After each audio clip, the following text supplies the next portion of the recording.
Graph theory. What's a graph? Graph is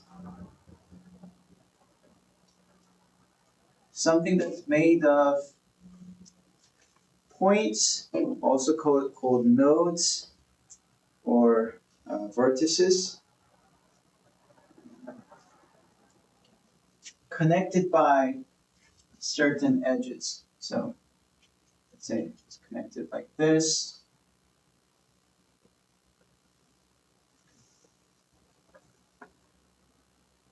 That's called a graph. Okay? So a graph is made of vertices and edges. Now, if I go with A, B, C, D as a vertex, as each of the nodes. Okay. So here, well, let me not write that. So in this example, the vertex is A, B, C, D.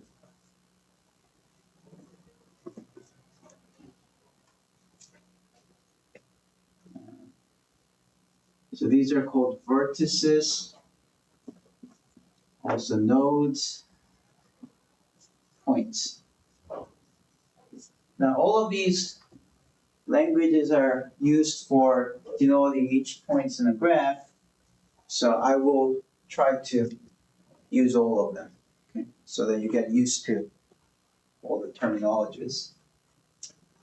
On the other hand, if I say this is E1, E2, E3, E4, then, usually for elements of sets you use lowercase, so let me use lowercase.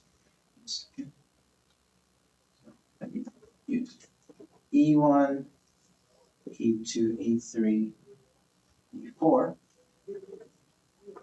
so that E is now E1, E2, E3, E4.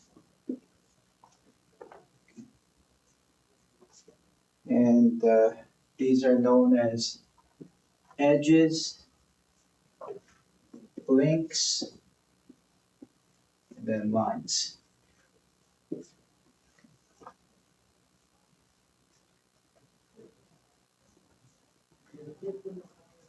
Yeah, for this one, I think people say edges more than the other ones, so I'll just call them edges. Now, there are many different types of graphs. So here's an example of a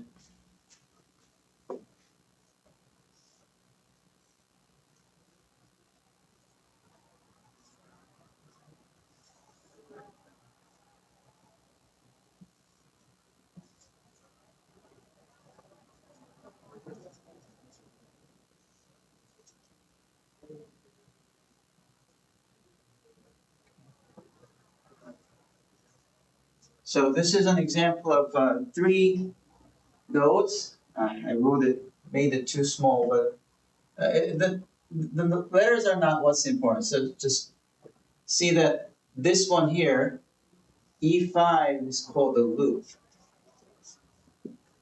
Okay? Because it has a single vertex and goes like that, right? That's called a loop. On the other hand, you see that E3 and E4 is connecting the same nodes, right? So you may have multiple edges. So E3, E4 are multiple edges connecting the same nodes. Okay. Now, sometimes there are cases, depending on the use case. By the way, graph theory is used in so many different different areas. So when we were counting, we were drawing trees, right? Trees is an example of a graph because trees are like it has nodes, right? And there are other cases where you have in computer science when you have a network between servers, then each of the servers are nodes in the graph, and then you have connections between them. So that's a graph. Sometimes if you have a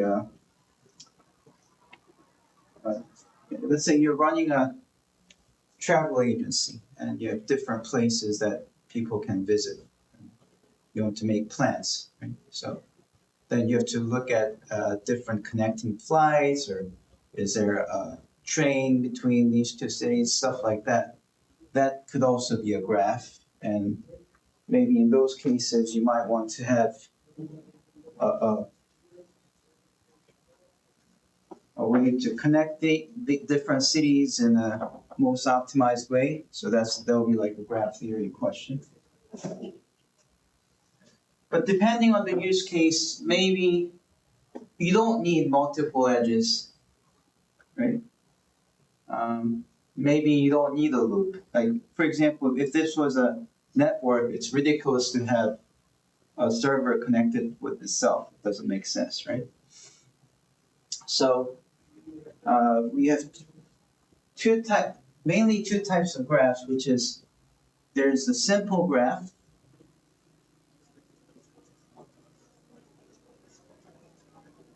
where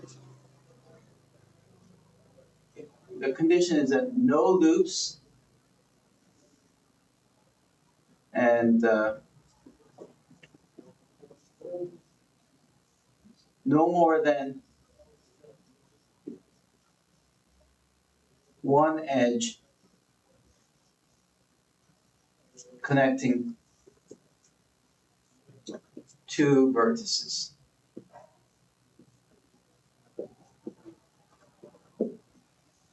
So if you take two random nodes, they're at most one. Like A and D doesn't have any edge between them. That's okay. A and C has one, but you never see edges edges connecting the same two nodes more than once, right? So in such a case, that's called a simple graph. And then multigraph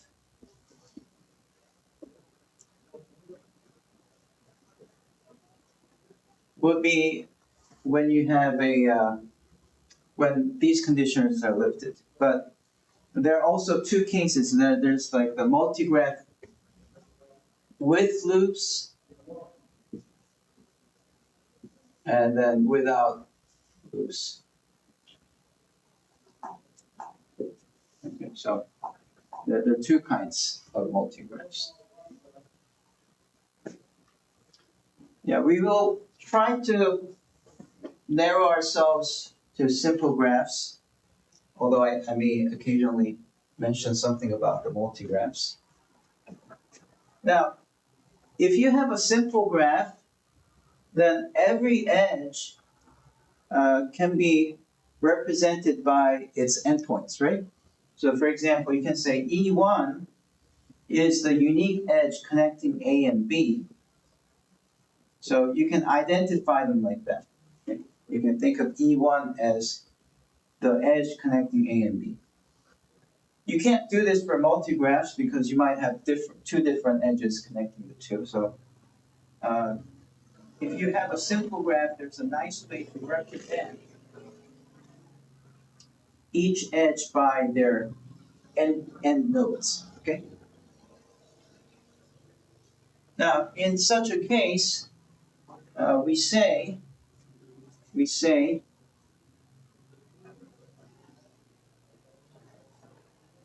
E1 is incident with A also incident with B.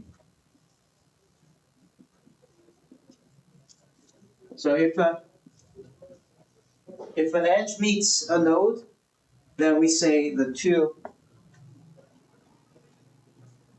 things are in incidence. Okay, so a node and an edge is in incidence if the endpoints of that edge is that node.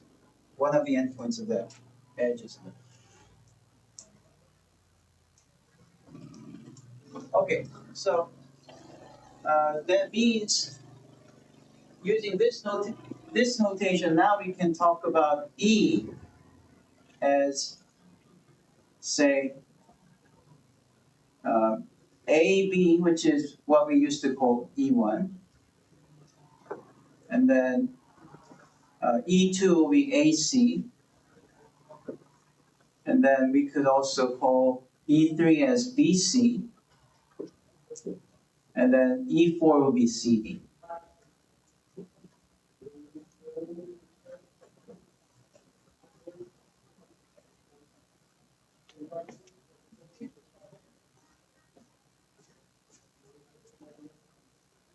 Now, in some cases, you might need a graph that has a direction. That's true especially when you have a machine learning algorithm, if you have deep learning or some graph kind of learning system. In that case, you have an input node where it received information. Every information is processed in the node and it's sent to the next node. And there's a flow of the information. So in such a case, there's also something called a directed graph.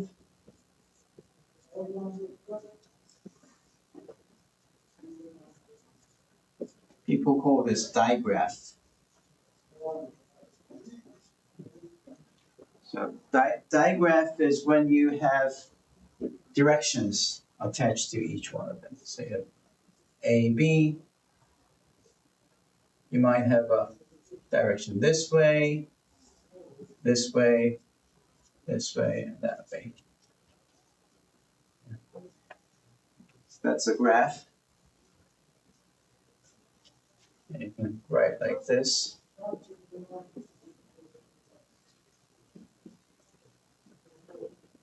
Now, if it's a multigraph, then you might have one going that way, but also another one coming back too, right?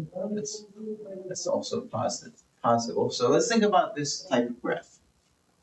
It has 5 edges with 4 nodes. You have 5 edges, and especially between C and D, there's connections going both directions. Now, I don't want to talk much about directed graphs. We will mainly focus on undirected, simple graphs. But when you have a directed graph, I just want to say that you can represent this time E1 as AB with the parenthesis, so that this represents, it's an edge which starts from A and ends in B. Now, who can tell me the difference between AB and AB as a set? There are many differences, but what's like the key difference between this one and this one?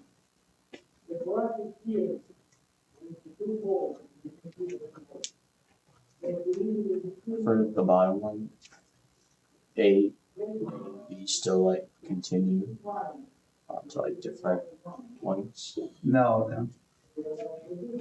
So this one, in a set, the order doesn't matter.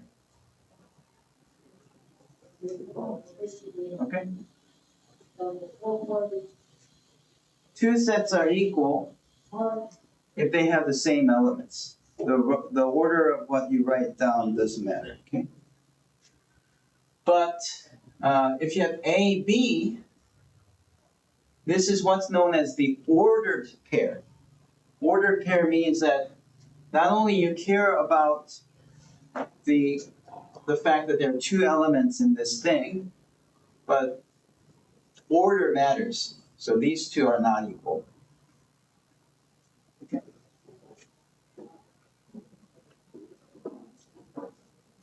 So if you have a directed graph where you don't have multiple edges connecting two nodes going the same direction, if that's true, then we can represent every edge using an ordered pair. So for this one, the edge will be a set of ordered pairs. A to B will be the E1 edge. Okay, E2 edge, how would we represent the edge E2? E2 is this one. How do we represent it? AC. AC, yes. Okay, E3 would be BC, right? And then E4, CD. CD. How about E5? DC. DC, exactly, okay? And CD and DC are distinct because these are ordered pairs. They're not the same, okay? But if we use this, then CD and DC would be the same thing, so it doesn't make sense. So these are direct equations. There's also the concept of adjacency. If two nodes are connected by an edge, we say they are adjacent.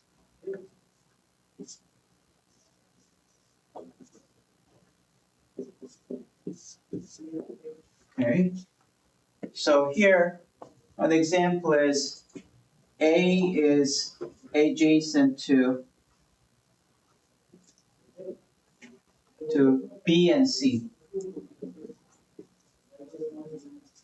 C but not D. Because there's no edge connecting A and B, right? Okay, the degree is a number of edges connected to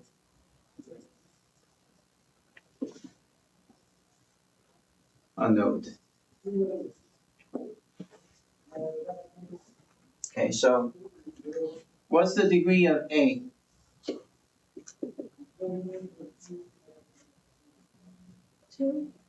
2, right? There are two things. How about degree of C? How many edges are connected to C? 3. 3.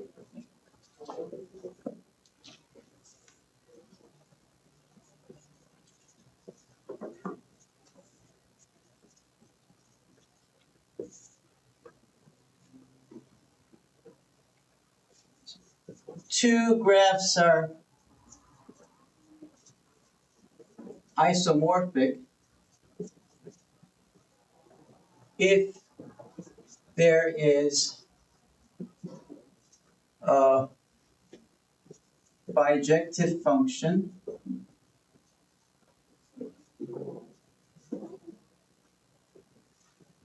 that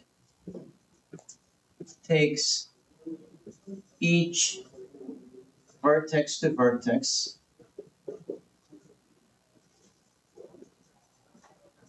and each edge to edge, preserving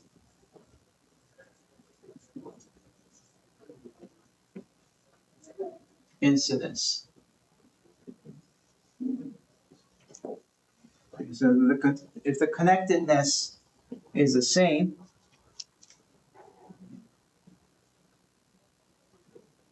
and if the adjacency doesn't change, then we say they are isomorphic.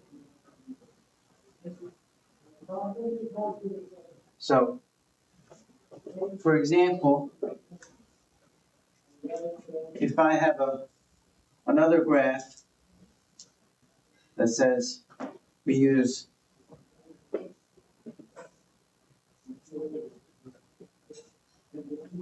just like that, or maybe let's put it like this. Now these two graphs are isomorphic, right? Now, okay, 4 corresponds to what node here? So let's try to build a map between these two. F of 4 is what? This is the one, huh? F of 4 would be D, right? D, it should be D, right? Why? Because 4 has only one edge, and D is the one with only one edge. Okay. F of 3 should be what?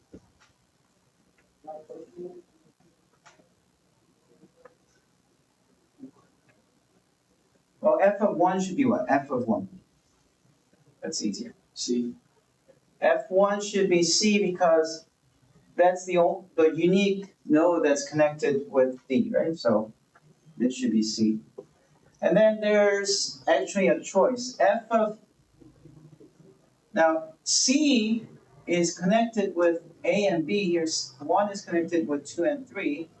So there are two choices. You could either have F of 2 to be A and F of 3 to be B, or this could be vice versa. So if there exists an isomorphism between two graphs, it doesn't mean that there's a unique one. You could have different ones, okay? Yeah. And then because the incidence and adjacency should all be preserved, once you know where the nodes go, then the edges are automatic, right? Assuming that we have a simple graph. Okay, so between simple graphs, I'll just put an adjacency. If the adjacency and incidence are preserved, then you only need to know where the vertices are going. But if it's a multigraph where you have more than one edge, then there's again some choices, and you have to also specify how each edges are mapped. So that's important.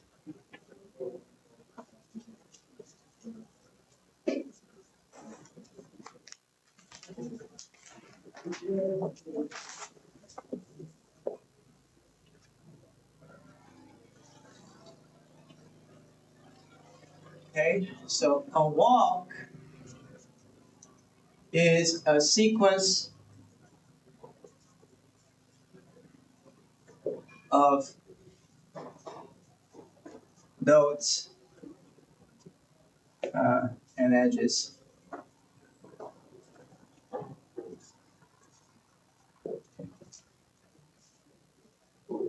So in this example, here's an example of a walk.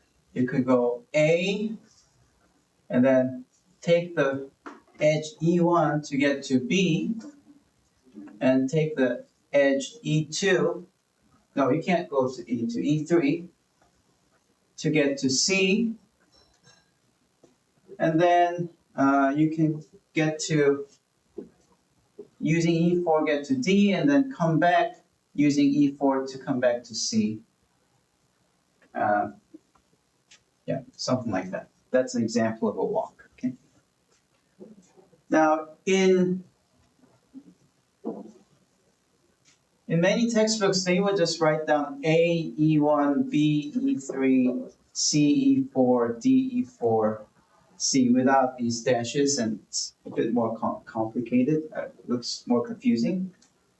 And if you have a simple graph, then because there's only one unique path connecting two nodes, you don't even have to write down the edges. You can just write down A, B, C, D, C. And as long as you can check that from the graph there is an edge between them, that doesn't have any ambiguity, right? So that's another way to write down a walk. For simple graphs. If you have multi-graphs, then there could be multiple different edges between two nodes, so you have to write it like this. Okay, on the other hand, a path is a walk which never visits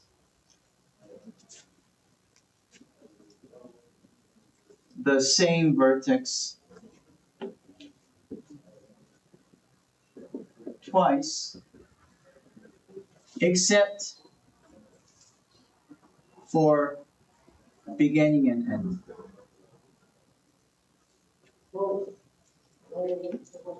So you're allowed to start from a vertex and end at the same vertex, but otherwise you're not allowed to visit the same vertex twice. So here's an example of a path would be A, E1B, E3C, E2A, right? So that's what a path is. And a cycle is a path where initial and final vertices are the same. And that's a cycle. Okay, now subgraphs. Subgraphs, so if we call this graph G equals to VE, then a subgraph of this could be something like A, B, and then C, that's it.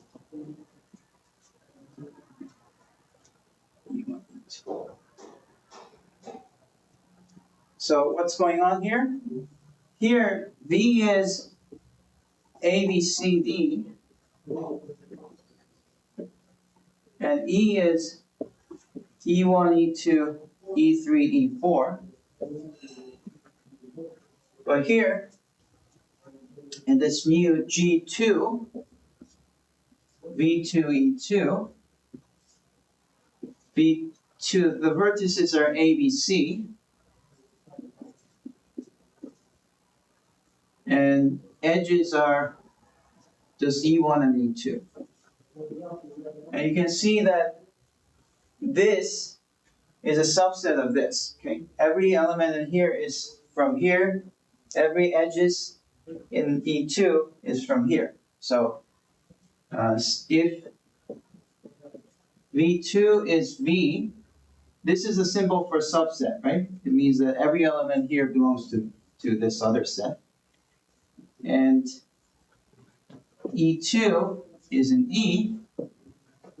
We call the graph made by subsets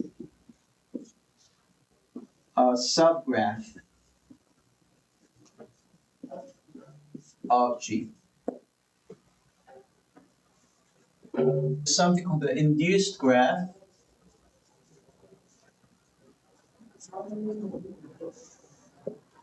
So induced graph is where you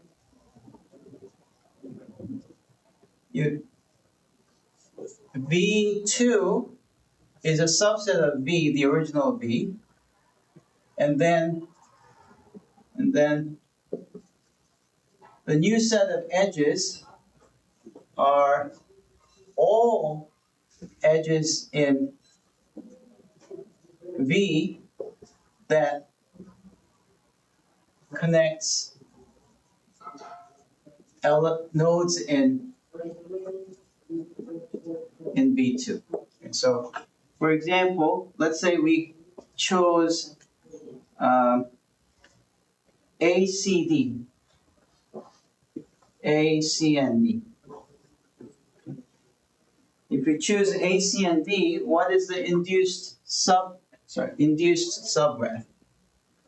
What is the induced subgraph from the original graph? Well, there is an edge between A and C, right? Which is E2. There is an edge between C and D, which is E4. So the induced subgraph would be E2 and E4. Okay?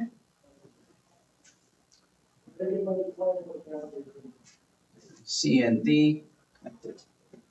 And A and D shouldn't be connected because there is no edge connecting A and D, so that's the induced subgraph. Okay. Since I don't have any room, let me write down a second kind of subgraph is spanning subgraph.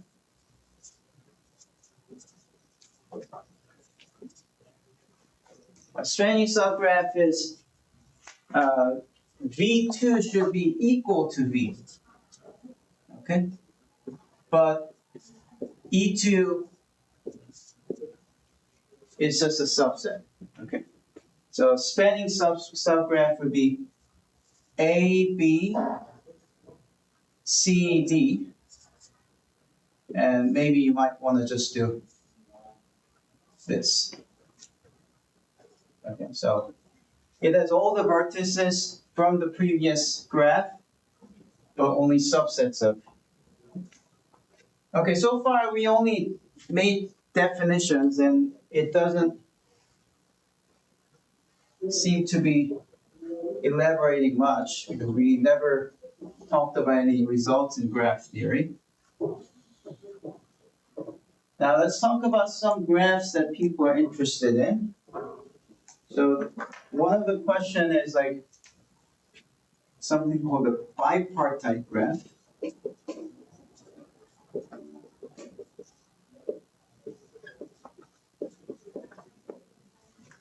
So what's a bipartite graph? Well, bipartite graphs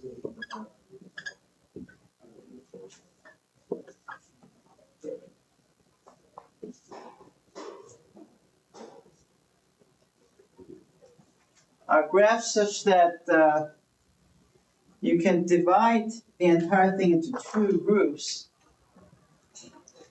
so that inside each group there's never a connection, okay? There's never a connection, but any connection between nodes should always be from one group to the other. Okay. So this is an example of a bipartite graph.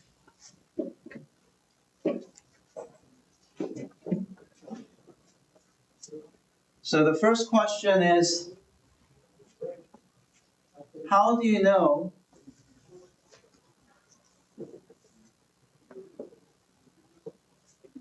if a graph is bipartite?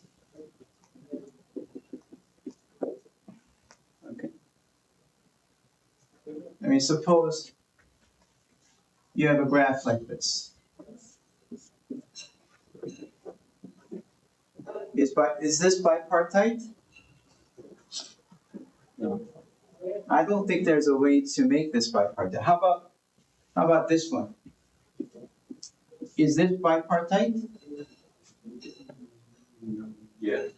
Yeah, in this case you can say this is group 1, that's group 2. Okay? Here, there's no way to divide this into two. No matter what you do, these two are connected within the same group, so that's illegal. Once you have that, that's not called bipartite, right? Here's another example.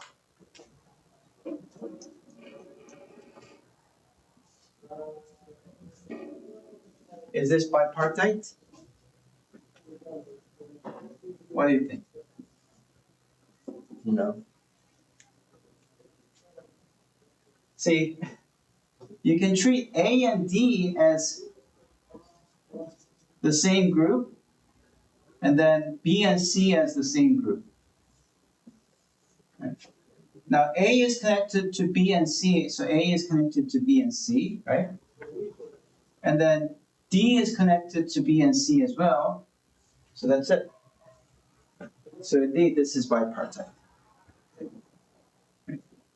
So if you're given a random graph, at first it seems like it's hard to see how to tell if a given graph is bipartite or not.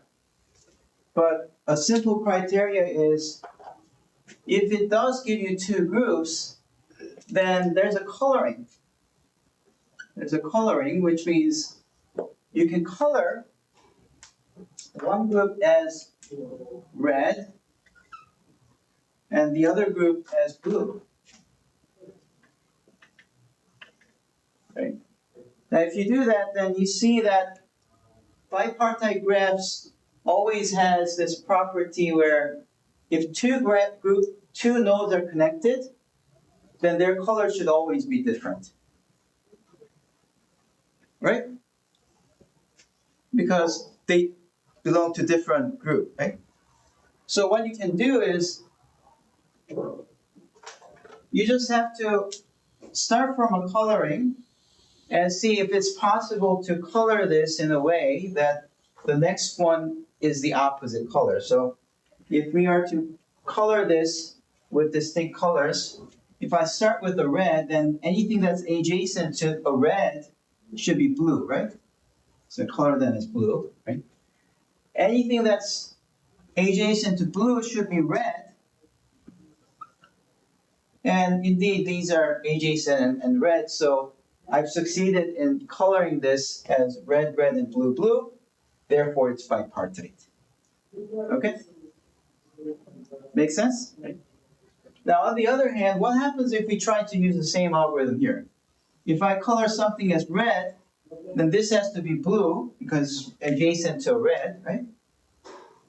And this is also adjacent to red, so it's blue, but then now you have blue, blue. Right? So that's not going to be bipartite because you have two colors there, two of the same colors that are adjacent. So that simple observation is now a theorem which says a graph is bipartite if and only, IFF means if and only if, it has a two coloring.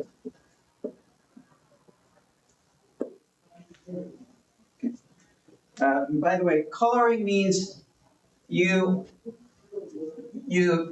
use colors so that the neighboring or adjacent nodes are never the same color. Okay, that's called coloring. Okay. So it means a two coloring means that every edge can be made connecting two different colors.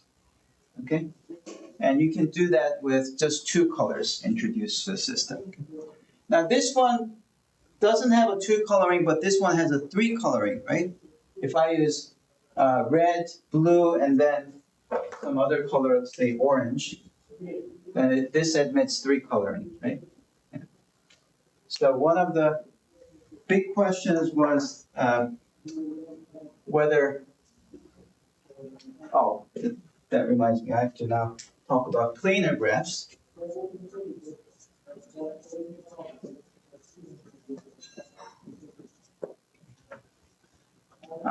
Planar graphs are graphs where you can draw on a plane so that no edges cross each other.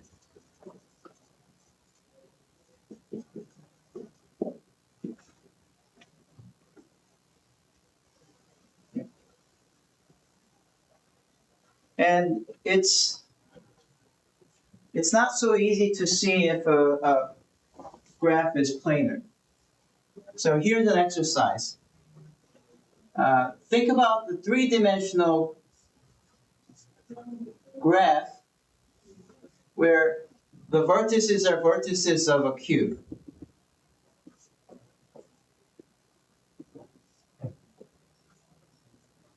Now, if you just draw it like this, then of course there's no way that these two are overlapping, right? So this is not planar. Now, can you redraw this so that it's a planar graph? Try that.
Did you come up with an answer? Yeah, You think right. No, I don't think it has the same connectedness. The entire thing is connected, right? Yeah. No, that's not. I mean, it has to have the same connectedness. Sure. No? All right. Well, think about the following. Let's call this A, B, C, D, E, F, G, H. Put this square at the center as a small one, so it's like A, B, C, D, right? Smaller square. And then A connects with E, D connects with H, C connects with G, B connects with F, right? And then you have. Right? Now this has the same connectedness as this one. The same number of nodes, right? And if you look at this, it has the same exactly same edges, right? FB, FB, right? FE, FE, right? So this is a planar graph. So it's not so clear. And in terms of coloring, one of the things that people thought for a long time was whether you can color a planar graph with just four colors. That's called four-color theorem, which is proven much later, only by using computers. We'll talk about that again at some point. But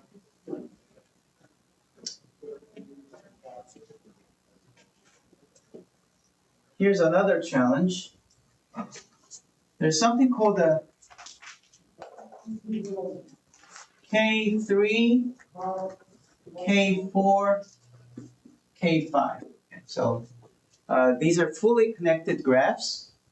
So if you have 3 nodes, if you write down if you connect all possible nodes, this is K3, right? If you have 3 nodes, then this is the maximum connected graph. Right? You can't add any more edges without having it not being a simple graph. So among the simple graphs with 3 nodes, this is the most connected graph, right? Okay. What about this one? You have 4 nodes. You have A, B, C, D. Connect, connect, connect, connect, and then these two need to be connected, and these two need to be connected. Okay? Where it's like this is like going over CD is going over AD. Okay? Now this one, as it's drawn, is not. This is not a planar graph, right? Here's a challenge. Can you make this into a planar graph? Can you think of it? Okay, so the simple answer is this. Instead of making this connection to crossovers AD, just do this. Okay, that's it.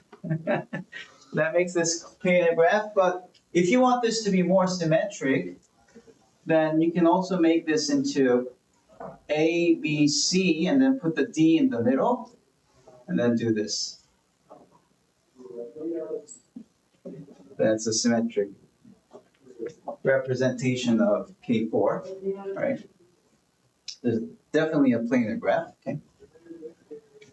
Now, what's K5? Well, K5 means you need 5 points, right? And then you have to connect these 5 points like this.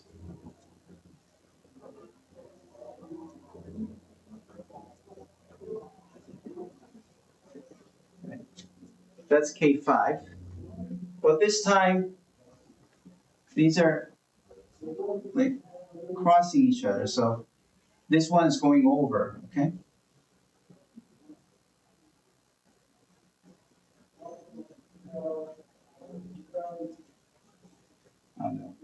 I don't know which was over which, but anyways, that's what it is, okay? So going over and under, okay? That's K5.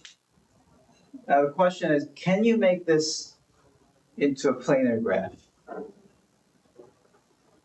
And it's just a waste of time because people tried and the answer is no, okay? This one is an example where you can't make it as planar. Okay? And because this is not a planar graph, K6, K7, every fully connected one after this won't be planar. Okay? Now there's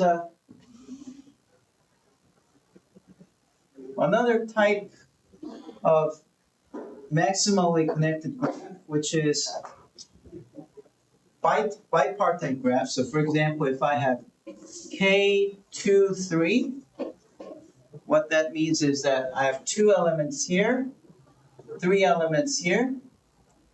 And bipartite means that these 2 are not allowed to be connected. None of these 3 are allowed to be connected to each other. But again, you allow maximal connectedness. So this one has to be connected with all 3. This should also be connected with all 3. So what you do is, here you have 2 points and 3 points, and then connect. Right? But now you have to connect with these without overlapping. So you connect. We can't go there, so we go around and go around. Okay, that's one possibility. And a more symmetric one, which you guys found, is to put, if I say A, B, C, D, E, you put A and B at both ends. then C, D, E in the middle, then you do that. Then that's more symmetric. Either way. Okay. But then now let's think about K33. What's K33? That's like you have 1, 2, 3 nodes here, 1, 2, 3 nodes there. There's group 1, group 2. Amongst themselves, they shouldn't be connected, right? But then you want maximal connectedness while being bipartite. That's K33. And again, if I ask you to try out what's like the planar version of this, and you can try as you might, but people tried and eventually found out that this is not a planar. Okay? In fact, the important theory, one of the most important theories in graph theory is something called Kuratowski's theorem, which says a graph is planar if and only if it does not contain K5 or K33 as one of its subgraphs. Okay. So another way to put it is that if you find that a graph is not a planar one, then you can definitely find a subgraph that's a copy of K5 or K33. That's called Kuratowski's theorem.